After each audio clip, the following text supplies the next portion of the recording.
कैसे मेरे प्यारे भाई। डीडी पाठशाला में आपका स्वागत है और मैं दीपक सर। आपकी क्लासेस कंटिन्यू क्लास 10 की बोर्ड एग्जाम जो होने वाला है मैथ का सब्जेक्ट लेकर के आता हूं। और इस क्लास के अंतर्गत हम फिर से एक और टॉपिक पे बात करेंगे जो पिछले हम लोग पढ़े थे। क्या फिर टॉपिक हम लोग ध्यान रखेंगे। हमारा टॉपिक पीछे वाला आपका था, क्या टॉपिक था, निशान ज्यामिति, जिसके 2 पार्ट हम दे चुके हैं और आज की क्लास में जो तीसरा पार्ट होगा इसमें कुछ क्वेश्चन हम सॉल्व आपको कराएंगे और आपको कुछ कंसेप्ट के साथ सॉल्व कराएंगे। और ये कंसेप्ट ऐसे आपके होंगे जो यूपीएससी एग्जाम के लिए बड़ा ही महत्वपूर्ण है, इंपॉर्टेंट है। आप इन पे विशेष ध्यान रखेंगे। तो आइए क्लास के साथ बन जाते हैं, क्वेश्चन को सॉल्व करते हैं, स्टार्टअप बनाते हैं अपना। देखते हैं क्वेश्चन क्या आपका देंगे। आज से क्लास स्टार्ट करते हैं क्वेश्चन के साथ। नए क्वेश्चन क्या क्वेश्चन आपका ध्यान देंगे। क्वेश्चन आपका दिया गया है, दो बिंदु दिए गए हैं, एक बिंदु 2y और दूसरा 10 3 दिया गया है और कह रहे हैं कि दोनों बीच का जो दूरी है ना वो कितना है, 10 मात्रक है। तो हमें बताना है कि y का मान कितना होगा। ठीक है, जो दो बिंदु आपके दिए गए हैं उन दो बिंदुओं पे आते हैं हम लोग। क्वेश्चन को सॉल्व करते हैं। कैसे क्वेश्चन को सॉल्व करना है, एक बिंदु ए मानेंगे जिसमें 2y होगा और दूसरा b होगा, कितना होगा, 10 और 3 होगा। और इनके बीच की दूरी यानी कि यहाँ से आप लिख लेंगे ए बी के बीच की दूरी कितना आपका दिया गया है, तो ए बी के बीच की दूरी आपका 10 मात्रक दिया गया है। और हमें किसका मान निकालना है, तो जिसमें y आपको दिख रहा है ना, इस y का मान ज्ञात करना है। ठीक है भाई, चलिए। तो मैं निशान ज्यामिति का जो पहला क्लास लिया था उसके अंदर हमने बताया था कि अगर दो बिंदु आपके दिए गए हैं उन दोनों बिंदुओं के बीच की दूरी कैसे आपको ज्ञात करना है, या दो बिंदुओं के बीच की लंबाई कैसे निकालना है, हमने आपको पिछले क्लास के अंदर क्या किया था, बता रखा था। बिल्कुल वही चीज आपको यहाँ पे फॉलो करना है। चलिए बनाते हैं, कैसे क्वेश्चन को बनाएंगे। यानी कि ए बी के बीच की दूरी आपको निकालना है। तो लिखेंगे यहाँ से ए बी के बीच की दूरी, और ए बी के बीच की दूरी का जो फार्मूला आपका बनेगा वो होगा x2 माइनस x1 का square plus y2 minus y1 का क्या होगा, स्क्वायर। ये फार्मूला आपका बनेगा। ठीक है, जिसमें से पहला बिंदु जो देता है उसे हम x1 y1 और दूसरे वाले को x2 और y2 क्या करते हैं, मानते हैं। ठीक है, अच्छा चलिए यहाँ पे आते हैं। ये रूट हमारा होगा x2 का, देखिए कितना आपका है 10, x1 का कितना आपका है 2 का स्क्वायर प्लस y2 का कितना आपका है 3, y1 का कितना है y का स्क्वायर। और दो बिंदुओं के बीच की दूरी कितना आपका दिया है 10, तो यहाँ पे 10 लिखेंगे।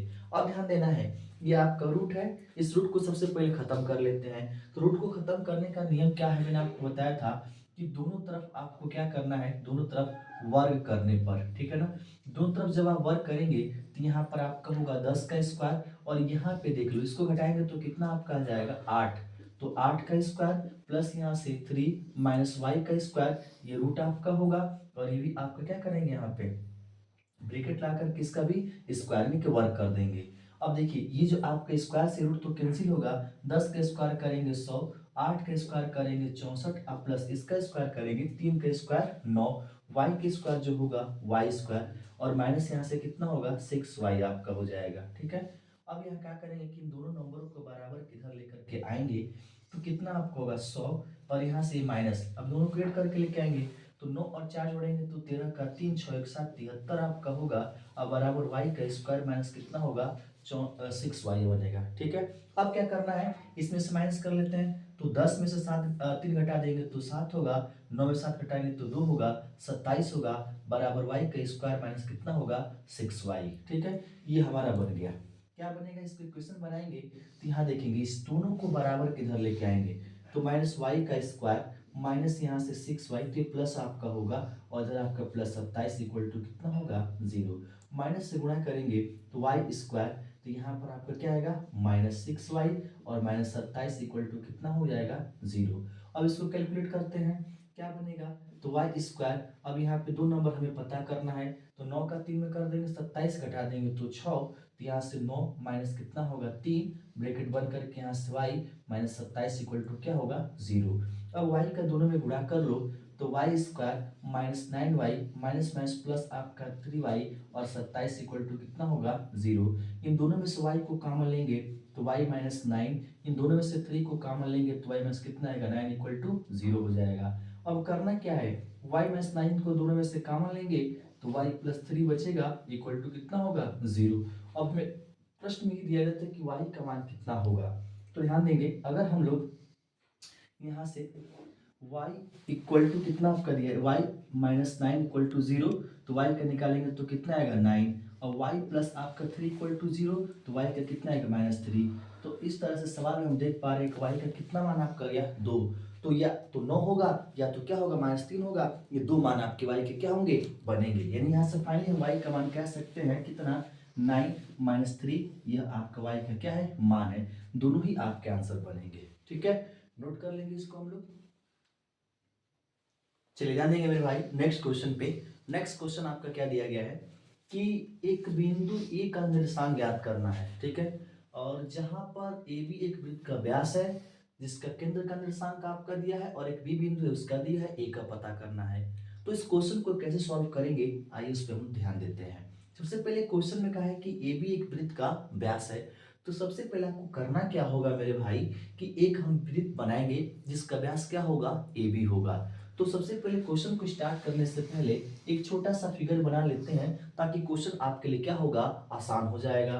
तो आते हैं ध्यान देंगे, एक हम वृत्त बनाते हैं। वृत्त का केंद्र से एक रेखा आप खींचेंगे जो वृत्त का क्या कहलाएगा व्यास कहलाएगा। वृत्त के केंद्र को O मान लेते हैं, इधर आपका ए बी वृत्त का क्या हो गया व्यास हो गया।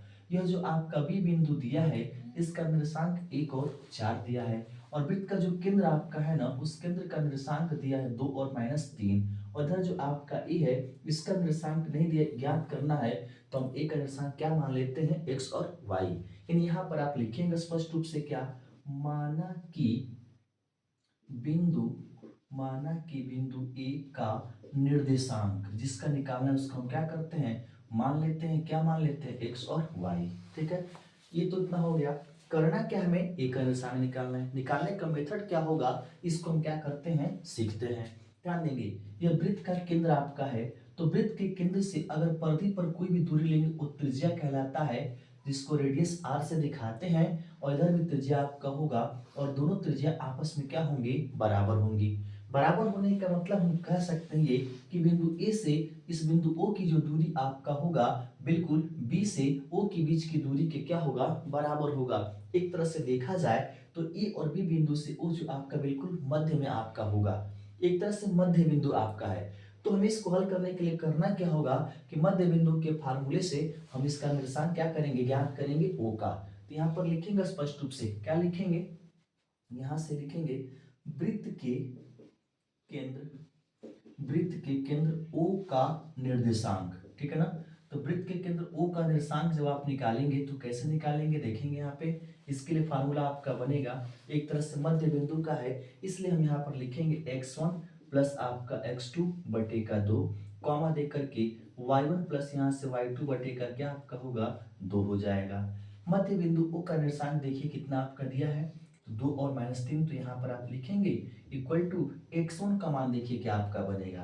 तो x1 का मान है नहीं, हमें खुद क्या करना है बनाना है। तो x1 का मान कैसे बनाएंगे आइए ध्यान देते हैं। जो बिंदु आपका a दिया है उसको x1 y1, और जो बिंदु आपका b दिया है उसको x2 y2 क्या करेंगे मान लेंगे। ठीक है भाई, देखेंगे x1 हो गया y1 हो गया, यहाँ पर आएंगे x2 हो गया और ये y2 हो गया। अब करना क्या है x1 की जगह पे x1 का मान कितना है x, प्लस x2 का मान कितना होगा 1 बटे का 2, y1 का मान कितना आपका होगा y, और प्लस y2 का मान कितना होगा 4 बटे का कितना होगा 2। ठीक है, तो ये जो दो बिंदु आपके दिए गए हैं इन दोनों बिंदु से कंपेयर कर लेंगे। तो कंपेयर करने का मतलब कि पहला बिंदु इस पहले बिंदु के बराबर, दूसरा बिंदु दूसरे बिंदु के बराबर। तो यहाँ पे देखेंगे भाई पहला बिंदु 2 बराबर आपका होगा x प्लस 1 बटे का 2, दूसरा बिंदु आपका क्या दिया है -3 इक्वल टू किसके बराबर लेंगे तो y प्लस 4 बटे का 2, इसका ऐसा मल्टीप्लाई करेंगे 4 बराबर x प्लस 1, यहाँ इसका मल्टीप्लाई करेंगे तो 6 बराबर y प्लस कितना होगा 4। x का मान निकालेंगे तो 1 इधर लेके आएंगे तो माइनस हो जाएगा, और यहाँ पे लेके आएंगे तो -6 -4 यहाँ से y हो जाएगा। यानी x का मान निकालेंगे तो 3 और y का मान निकालेंगे तो कितना आएगा -10। तो y का मान आपका हो गया, यह x का मान हो गया। यानी कि e बिंदु जो आपका था उसका निर्देशांक हमने क्या माना था xy, तो इस e बिंदु का निर्देशांक कितना होगा 3 और -10, ये हमारा क्या बनेगा आंसर। तो तो ऐसे मध्य बिंदु का क्या करना है, आपको निर्देशांक निकालना है। मध्य बिंदु का जो बिंदु देता है या फिर उसके परिधि पर बिंदु आपका देता है या व्यास के रूप में देता है, तो कुछ इस प्रकार से क्वेश्चन को क्या करना है, आपको सॉल्व करना है। ठीक है, इसको नोट कर लेंगे। आते हैं नेक्स्ट क्वेश्चन की तरफ। ठीक है, ध्यान देंगे भाई। अगला क्वेश्चन हमारा क्या दिया गया है, बड़ा इंपॉर्टेंट क्वेश्चन। 2023, 24 और 25 के अंतर्गत ऐसे क्वेश्चन पूछे जा चुके हैं। अनुपातिक रूप में व्यक्त करने के लिए देगा या अनुपात के रूप में आपका देगा, तो कैसे क्वेश्चन को कवर करेंगे। ठीक है, देखेंगे। देखो, उस बिंदु का निर्देशांक, यानी कि हमें एक बिंदु का निर्देशांक ज्ञात करना है। जो बिंदु -1 और 7, दूसरा बिंदु 4 और -3 को मिलाने वाली रेखा, कोई रेखा है जो इन दोनों बिंदुओं को मिला रही है, कितने अनुपात में बांट रही है, 2 संबंधित 3 के अनुपात में बांट रही है। तो हमें बताना है कि वो बिंदु का निर्देशांक क्या होगा। फॉर एग्जाम्पल देखिए कैसे इसको कवर करें, क्वेश्चन को बनाएंगे। देखेंगे यहाँ से, ये मान लेते हैं कि एक बिंदु ए हो गया। ठीक है, यहाँ पे बिंदु हो गया ए, और यहाँ कोई बिंदु आपका क्या है, बी है। इस बिंदु ए का निर्देशांक -1 और कितना है, 7, और बिंदु बी का निर्देशांक 4 और -3, और इनको कोई बिंदु मिला रही है। मान लेते हैं कि यहाँ पर एक बिंदु है जो इन दोनों को मिला रही है। इस बिंदु को पी मान लेते हैं, और यहाँ से यहाँ तक 2 और यहाँ से यहाँ तक आपका 3, यानी कि जो इसका रेशियो 2 संबंधित 3 का है, यानी कि m संबंधित n कह सकते हैं, 2 संबंधित 3 का दिया है। तो जो पी बिंदु इन दोनों को बांट रहा है, मतलब 2 भागों में बांट रहा है, तो पी का निर्देशांक क्या होगा, ये हमें क्या करना है, ज्ञात करना है। ठीक है, तो बिंदु पी को हम क्या लेंगे, x भी मान लेंगे, फिर उसका निर्देशांक आप निकालेंगे। ठीक है, यहाँ से आप लिखेंगे स्पष्ट रूप से यहाँ पे बिंदु पी का निर्देशांक। ठीक है, बिंदु पी का निर्देशांक निकालेंगे। तो ये अनुपातिक रूप में आपका बढ़ रहा है। तो जब अनुपातिक रूप में आपका बढ़ता है, तो अनुपातिक के लिए फार्मूला अप्लाई करते हैं। क्या ध्यान रखेंगे, क्या फार्मूला बनेगा, देखेंगे। m1 यहाँ से x2 प्लस यहाँ से m1 कह सकते हैं या फिर m कह सकते हैं। ठीक है, यहाँ से m, ये x1, ठीक है ना, ये m1 m2 के रूप में भी देता है, तो यहाँ से n आप लेंगे और बट्टे में m प्लस n होगा। नेक्स्ट आप बनाएंगे, तो यहाँ से m, यहाँ से y2 प्लस आपका n y1, और बट्टे में क्या आएगा, m प्लस n। ये हमारा फार्मूला है। ठीक है, इसी फार्मूले की सहायता से क्वेश्चन को क्या करना है, आपको हल करना है। ठीक है, ये आपका m1 ये m2 के रूप में देगा, कहीं कहीं आपका m और n के रूप में देगा, तो पहले m फिर आपको n लेना है। इसी तरह से क्वेश्चन को क्या करना है, बनाना है। अब आते हैं, देखते हैं यहाँ पे कौन x1 x2 है, कौन निर्देशांक आपका है। तो p बराबर क्या माने, xy, यहाँ पर आपका हो जाएगा x और y, और यहाँ से ध्यान देंगे, इसको हम मानेंगे x1 y1। ठीक है ना, इसको x और y क्या करेंगे, हम मानेंगे यहाँ पे, ये हमारा हो जाएगा x1 y1, और ये हमारा हो जाएगा x2 और y2। ठीक है ना, चलिए आगे बढ़ते हैं। यहाँ से हम लोग m का मान कितना रखेंगे, 2, x2 का मान कितना आप रखेंगे, 4, प्लस n का मान कितना रखेंगे, 3, x1 का मान -1, और बटे का कितना आपका हो जाएगा, यहाँ से बटे का कर लेंगे तो 2 + 3 हो जाएगा। फिर कॉमा दे करके यहाँ से 2, y2 का मान कितना होगा, -3, प्लस n का मान 3 हो जाएगा, y1 का मान कितना आपको हो जाएगा, 7 हो जाएगा। ठीक है, और बटे का कर लेंगे तो यहाँ से 2 + 3 हो जाएगा। ठीक है, हमने क्या किया कि x1 y1 x2 y2 m1 m2 या mm जो दिया है सबका मान हमने रख लिया। अब कैलकुलेट करते हैं, ये कितना हो जाएगा 8, ये कितना हो जाएगा 3 बटे का 5, यहाँ से कैलकुलेट करेंगे -6, और यहाँ से कितना होगा 21 बटे का कितना होगा, यहाँ से आपका 5, और इधर आपका जो एक्स वाई ऐसे ही आपका क्या होगा, रहेगा। ठीक है ना, अब ध्यान देंगे, यहाँ से इसको कैलकुलेट करते हैं, कितना आपका बनेगा। तो ये एक्स वाई तो आपको रहने देना है, ये देखिए घटाएंगे तो कितना आएगा 5, 5 बटे का 5, इसको घटाएंगे तो कितना आपका आएगा 6, घटा देंगे तो यहाँ से 15 आपका आ जाएगा। 15 बटे का कितना होगा 5, 5 से 5 घटा देंगे 1, 5 से 5 15 घटा देंगे तो 3। तो हम देख पा रहे हैं यहाँ से कि जो इधर एक्स और वाई आपका है यह किसके बराबर आपका आ गया, तो 1 और 3 के बराबर आ गया। यानी कि जो पी बिंदु आपका है ना, वो कितने का अनुपात, कौन सा बिंदु आपका कहलाएगा, जो 2 संबंध 3 के अनुपात में क्या करे बांट रहा है, तो 1 और 3 आपका होगा, जिसको m संबंध n यानी कि 2 संबंध 3 के अनुपात में बांटा गया है। ये ए भी रेखा आपका हो गया, और इसको जो बांटने वाला बिंदु कौन सा है, P है। P का निर्देशांक क्या है 1 और 3, तो इसका आंसर क्या बनेगा 1 और 3 आपका बनेगा। ठीक है, तो ऐसे क्वेश्चन आपको क्या करना है, सॉल्व करना है। ऐसे क्वेश्चन गजब के पूछेंगे, ये इंपॉर्टेंट क्वेश्चन है। 2026 रिपीट बोर्ड एग्जाम आपका होने वाला है, उसके लिए क्या होगा, महत्वपूर्ण होगा। ठीक है, नोट कर लेंगे ये सब लोग, ध्यान देंगे। अगले क्वेश्चन पे, अगला क्वेश्चन हमारा क्या है कि दो बिंदु दिया गया है ए और बी, और कह रहा है कि इन दोनों बिंदुओं को जोड़ने वाला जो रेखाखंड आपका बनेगा उसके मध्य बिंदु का निर्देशांक हमें ज्ञात करना है। ठीक है, देखिए कैसे सॉल्व करेंगे, पहले इसको समझते हैं। ये हमारा एक ए बिंदु हो गया, ठीक है ना, और यहाँ पे एक बिंदु आपका बी हो गया। ये जो बिंदु आपका है -4 और 2, और दूसरा वाला आपका कितना है 5 और 6, ये दो बिंदु आपके हो गए। कह रहे कि दोनों बिंदुओं के बीच बीच बिल्कुल मध्य में एक बिंदु मान लेते हैं आपका P है, और इसका निर्देशांक कितना मान लेते हैं XY। इसी XY का मान हमें क्या करना है, ज्ञात करना है। ठीक है दोस्त, तो ये आपका प्रश्न क्या होगा, पूछेगा मध्य बिंदु का जब भी बात कर देगा तो कुछ इस प्रकार से आपको हल करना है। इस पहले वाले बिंदु को x1 y1, दूसरे वाले को x2 और क्या मानेंगे y2। ठीक है, अब देखिए बीच में आपका P है, तो यहाँ से लिखेंगे, स्पष्ट रूप से लिखेंगे मध्य बिंदु, ठीक है ना, मध्य बिंदु P का निर्देशांक।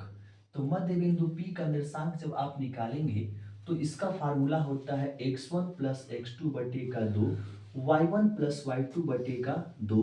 यही फार्मूला आपका है मध्य बिंदु का।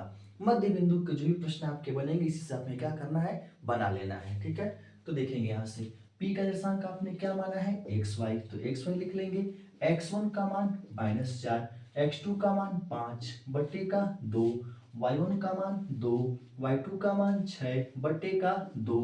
अब यहाँ से देखेंगे जोड़ेंगे तो कितना आपको होगा, नहीं घट जाएगा, नहीं माइनस में है तो 1/2 हो जाएगा, और इसको कर लेंगे तो 8 बटे का कितना हो जाएगा, 2 हो जाएगा। 2 से कटा देंगे 4, ये तो कटेगा नहीं, तो 1/2 और क्या आ जाएगा 4, XY का मान निकलेगा। यानी कि जो यहाँ पे XY आपका था उस x का और y का कितना मान मिला, 1/2 और 4। तो हम कह सकते हैं कि जो मध्य बिंदु आपका बना है उस मध्य बिंदु का निर्देशांक कितना होगा, 1/2 और 4। ऐसे प्रश्न शॉर्ट क्वेश्चन में पूछेगा आपका, लॉन्ग में आपका नहीं, लॉन्ग में नहीं पूछेगा, एमसीक्यू मल्टीपल चॉइस क्वेश्चन आपका क्या करेगा, पूछेगा। तो मध्य बिंदु के प्रश्नों को कुछ इस प्रकार से आपको क्या करना है, सॉल्व करना है। तो ध्यान देंगे, मैं ये जो मेरा क्वेश्चन था इस तरह के, इस निशान ज्यामिति का पार्ट 3 था। इसके पहले 2 पार्ट और आपको मिलेंगे जिसमें कुछ थोड़े थोड़े से क्वेश्चंस आए और वही क्वेश्चंस आपके सारे क्वेश्चन बनेंगे। मैंने पहले वाले में बताया था कि दो बिंदु के बीच की दूरी कैसे निकालेंगे, उससे क्वेश्चन, उसका यूज कैसे करेंगे, फिर उसके बाद से मध्य बिंदु का आपको बताया था कैसे यूज करेंगे, फिर आपको अनुपातिक रूप में देगा तो कैसे हल करेंगे, फिर इसके अलावा जो भी और क्वेश्चन थे मैंने उसको बताया था कि इन पर कैसे हल किया जाता है। और इतना ही प्रश्न केवल यूपी बोर्ड एग्जाम में हल क्या है, बनने वाला है। तो आप इन सारे क्लासों को एक बार क्या करें, ध्यान से देखें, जो भी डाउट है उसको कमेंट करें। ठीक है, रेडी पाठशाला के अंतर्गत आपकी हर क्लासेस क्या है, अवेलेबल है। क्वेश्चन को नोट कर लेंगे, मिलते हैं नेक्स्ट क्लास के साथ, तब तक के लिए थैंक यू।